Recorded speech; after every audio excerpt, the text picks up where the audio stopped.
Langage, tirer la langue. La modernité est aussi une affaire de langage.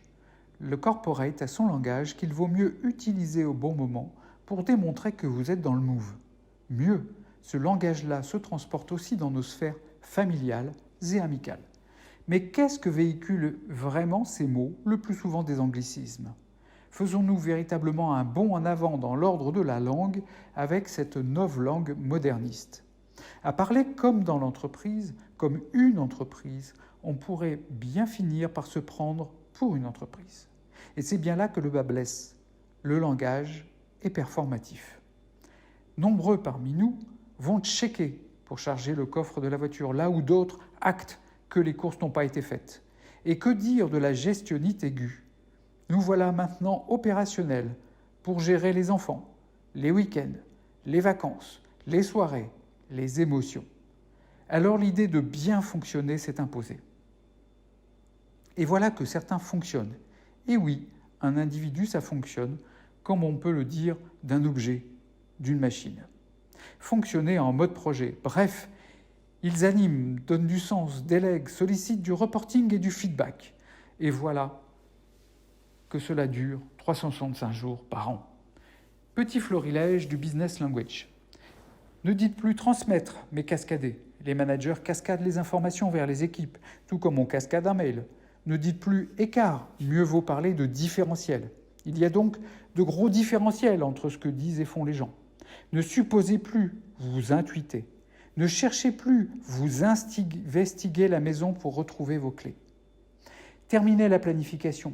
Il s'agit maintenant de timer. Timer sa journée, timer ses activités. Pourquoi attendre que l'autre soit actif alors qu'on peut lui demander d'être proactif ? Évidemment, ça change tout.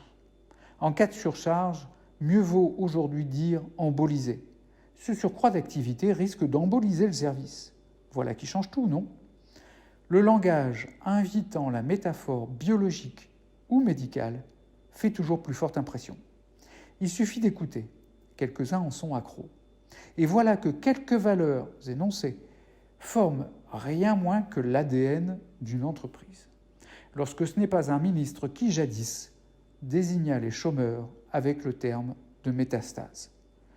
Plus question de lancer une action, vous l'initialisez. Aux oubliettes, l'idée de diriger, maintenant vous pilotez. Et puis, terminez les comparaisons, maintenant vous benchmarkez. Vous n'avez plus à exclure, vous blacklistez.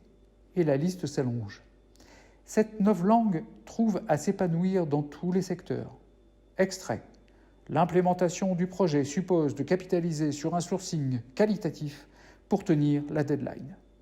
Toute ressemblance avec des personnages existants ou ayant existé, il y a fort à craindre que cette novlangue, aux apparences inoffensives, ne fasse que masquer une réalité, celle d'un vide. Cette langue ne semble pas être faite pour communiquer, mais pour construire l'illusion que des choses particulières, importantes et efficaces se déroulent. Alors que les juristes, les médecins et bien d'autres cherchent dans leur champ la précision des mots pour élaborer leurs concepts, on peut se demander après quoi court ce langage corporate, si ce n'est à recouvrir son insignifiance. Retrouvez-nous sur les réseaux sociaux, Facebook, LinkedIn, notre chaîne YouTube ou sur notre site internet www.convergencérh.com.